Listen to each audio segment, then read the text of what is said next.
Fear. It's the greatest obstacle on the path to success, but once you conquer it, nothing is impossible. The most successful people, the billionaires of the world, aren't fearless. What sets them apart is their courage to face fear and triumph over it. Here I bring you chilling horror stories designed to challenge your mind. Each tale is an opportunity to build your courage, overcome invisible fears, and grow stronger in life. If this is your first time visiting the channel, don't forget to hit like and subscribe. Get ready. Our journey into the world of horror begins now.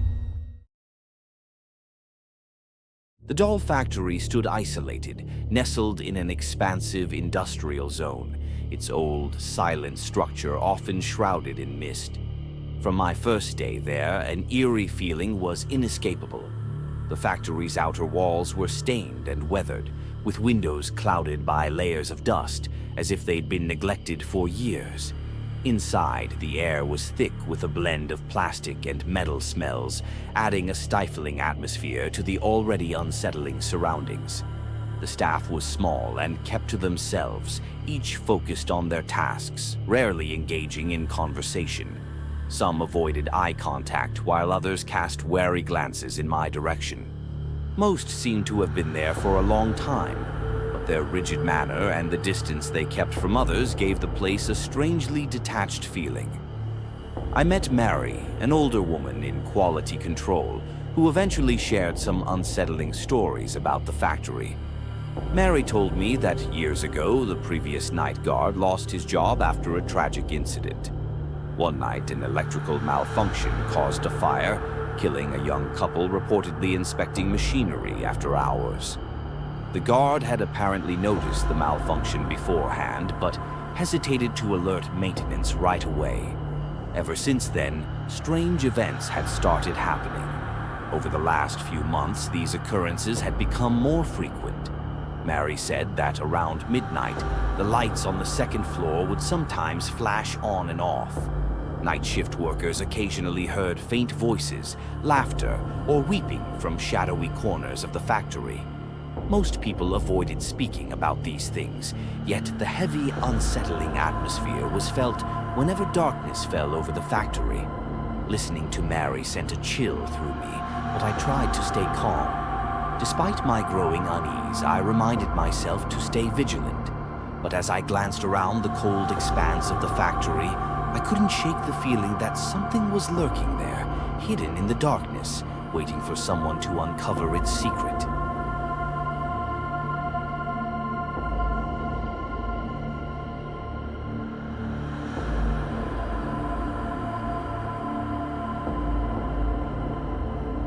My first night shift at the doll factory fell on a cold winter evening, with fierce gusts of wind that made everything feel darker and eerier than ever. The factory lay deep within an industrial zone, and the dim lights barely penetrated the thick fog, making the place feel even more desolate. I tried to reassure myself that this was just an ordinary night shift, but the cold atmosphere and the strange stories Mary had told me kept lingering in my mind. Starting my shift, I sat in the security room and began watching the surveillance monitors, observing every corner of the factory. As the night grew later, the sound of the wind howling through the cracks in the windows intensified, creating eerie creaking noises, as if someone were slowly opening and closing doors. I took a deep breath and told myself it was just the wind. Suddenly, a noise came from the second floor of the factory, like footsteps echoing across the old wooden floor, resonating in the stillness. Startled, a sense of unease crept over me as I checked the monitor for anything suspicious. Yet, the screens remained empty, with no signs of life. My mind was on fire with anxiety, but I couldn't bring myself to check in person. I reassured myself that it must have been the old building settling, and I continued to monitor the cameras. About half an hour later, just as I was beginning to forget the noise, another sound arose, this time from the far end of the first floor hallway. Soft, steady footsteps echoed, as if someone were moving slowly, taking deliberate steps. I gripped my flashlight tightly, breathing heavily, and ventured out of the security room, sweeping the beam of light over the long, shadowy corridor. But strangely, No one was there.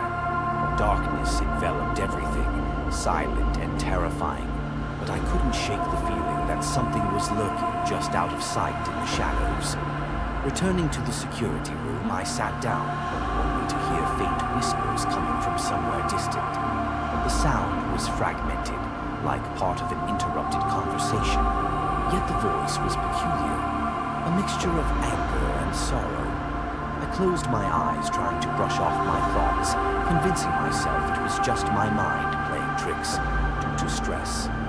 Then, as I opened my eyes, I saw a faint shadow pass quickly by the window, just outside the security room. My heart pounded, my head spun, and my flashlight trembled as I shone it outside.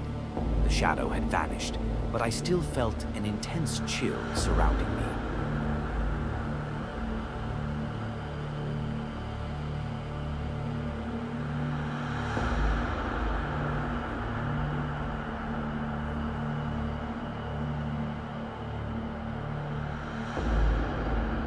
Cold sweat started to break out and my hands shook uncontrollably. I felt that something was very wrong in this doll factory, something that didn't belong to the world of the living. Throughout that night, the strange noises, footsteps, and whispers persisted, driving me close to the edge of my sanity. The following tense nights on shift pushed me to investigate further about the doll factory. I started digging through old records in a dusty archive room at the end of the hallway. There weren't many documents, but from the few notes I found, I learned that the factory had witnessed a tragic accident where a young couple, both workers, had lost their lives. They had died due to an electrical incident, but the details were vague and mentioned briefly in the factory's report. Driven by curiosity, I began asking the longtime workers about the accident. Many were reluctant to speak, but I noticed their apprehension when the topic arose. An older woman finally told me that the couple had been very close and often worked the night shift together. They were always cheerful, but the unexpected accident claimed both their lives. Since then, night shift workers began to report strange occurrences, footsteps echoing in empty hallways or lights flickering erratically in the accident area. People believed that the couple's presence lingered somewhere in the factory, like a trace that hadn't faded. I also spoke with a few local residents who'd lived nearby for a long time and occasionally heard about inexplicable events in the factory. An elderly man told me that people had sometimes seen the fleeting shadows of a man and woman in the windows late at night, as if they were searching for something unfinished. Maybe that's why the factory always feels so cold, not just because of the machinery, he mused. Each night shift filled me with growing dread, especially when thinking about the couple. For some reason, the image of them haunted me like a dark shadow, imprinting itself deeper into my mind with each passing night.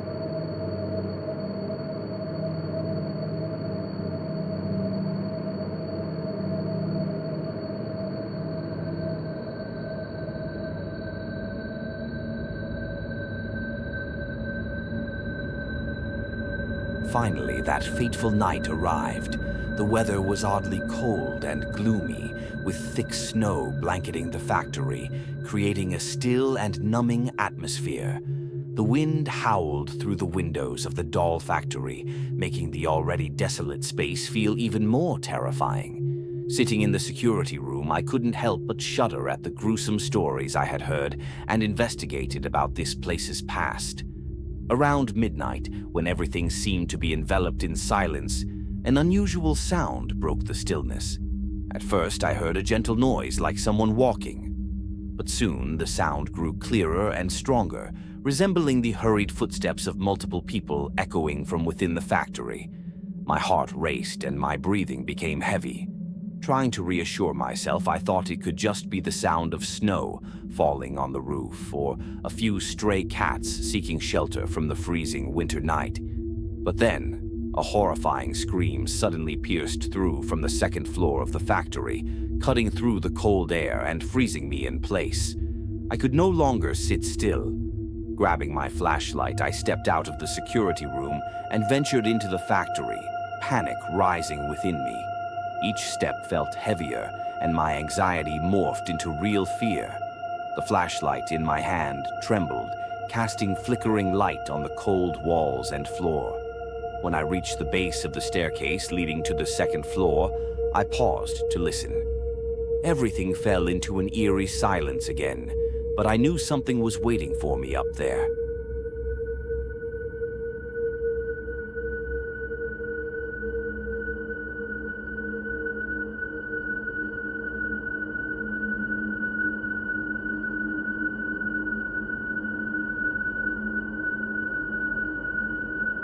Gathering all my courage, I stepped up the stairs one by one. The staircase creaked under my feet, the sound echoing in the empty space.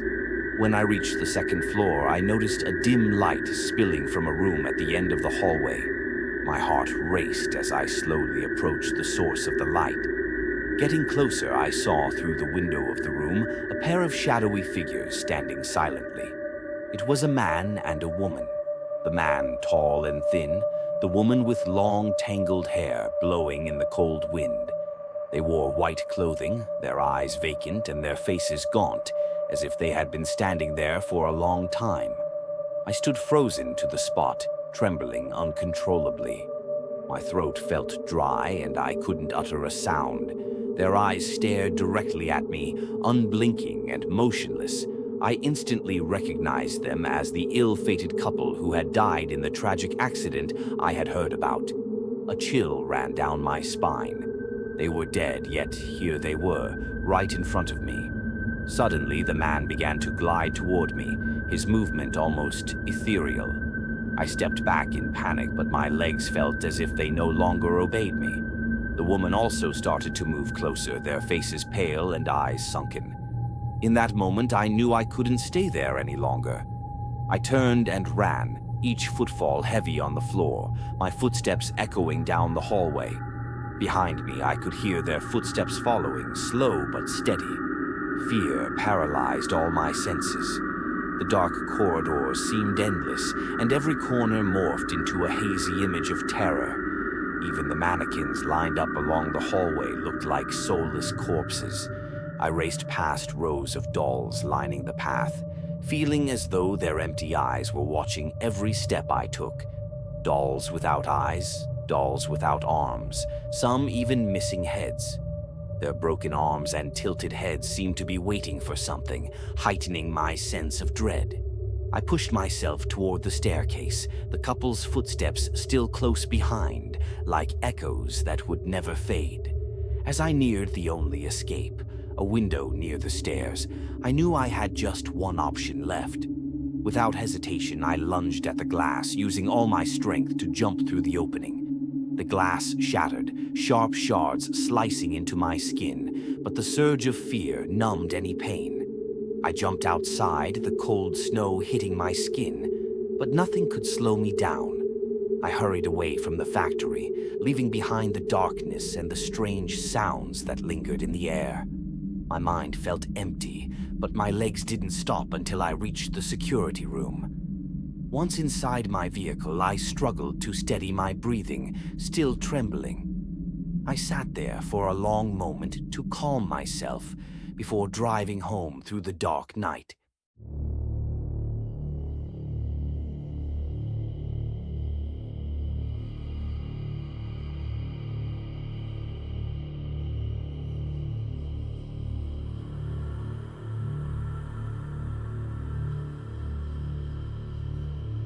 When I got home, I was covered in cuts and bruises, my breathing still fast and shallow. My wife woke up, deeply concerned by my frantic appearance. She tried to ask me what had happened, but I couldn't bring myself to tell her everything I had just experienced. Returning home in the dead of winter, drained and exhausted, I felt like a stranger to myself. As soon as the door closed, the terrifying memories of the doll factory came rushing back like a nightmare.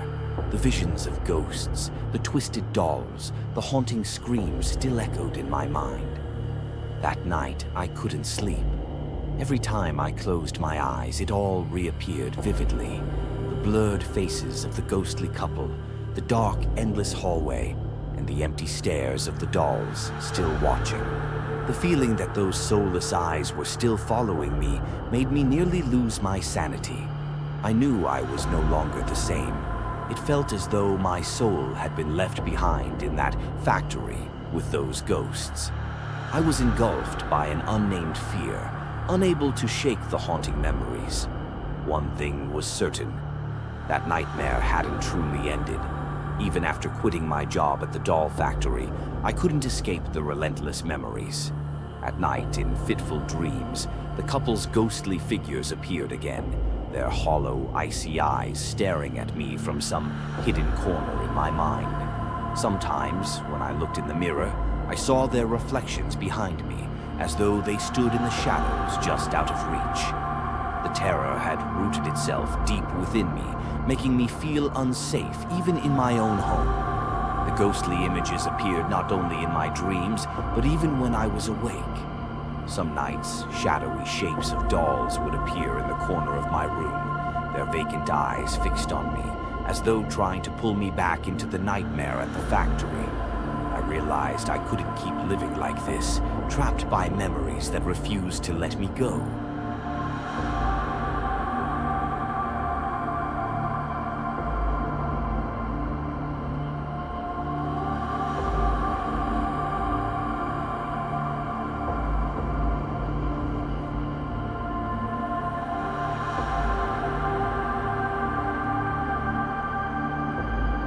In the end, I decided to leave my old life behind.